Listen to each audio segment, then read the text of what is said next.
We're in Migori County. Right here, I'm at Kadika Girls Secondary School, which is the tallying center for Suna East constituency. And if you could see right around me, this the presiding officers have just returned some of the boxes that they were using for the election, some of the election material, and what is going on right at the front of the door there is the aggregation and the tallying and the collation of all the results from all the polling stations which have done all their procedures and are now coming here.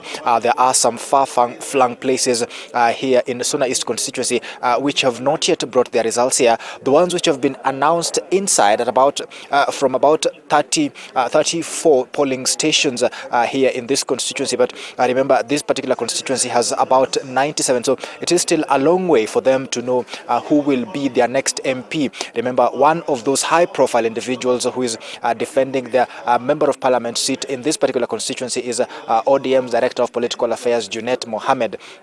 We have not yet been able to find out from the collated results how they are doing, because they have not yet given a schedule of that list of the performance of each candidate. But he had been facing stiff competition from other candidates. There is an independent candidate, the former MP called John Pesa, as well as an ANC candidate called Patrick Odipo. So we will be waiting to get the results probably from around 10 o'clock or later on in the day. We will be having results from this particular constituency. But we have also been receiving results from all over the county, especially the gubernatorial seat. Remember, that has been a very heavily contested seat, probably in the entire Nyanza region and even in the country as well, especially between the ODM candidate Okotho Bado and the independent candidate Ochilo Ayako, the battle which predates the primaries, the party primaries, which were also heavily contested. And at this moment, from the results we are receiving from the IEBC, is that Okotho Bado of ODM is leading by about 61% of the votes cast. He has about 152,000 votes, and Ochilo Ayako is second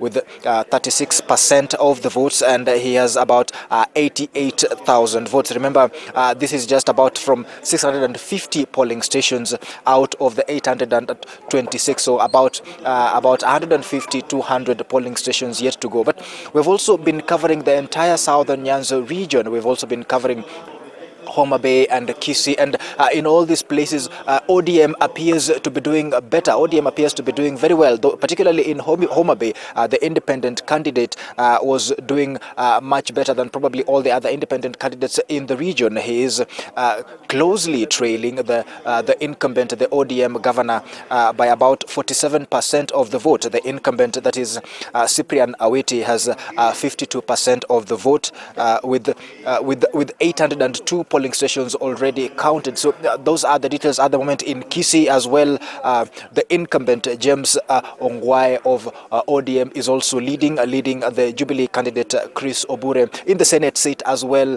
the Kisii, the Senate candidate, the ODM candidate is also leading in that region. So ODM doing pretty well in the seats that are being contested in this region, and doing much better than the independent candidates, and doing much better than the Jubilee candidates and candidates from other parties.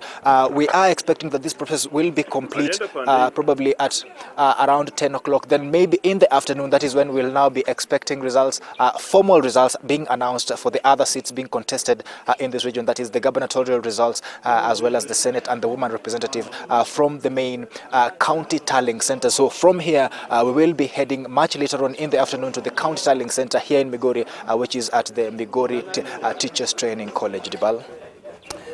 Right, many thanks indeed, Andrew Cheng there from Migori.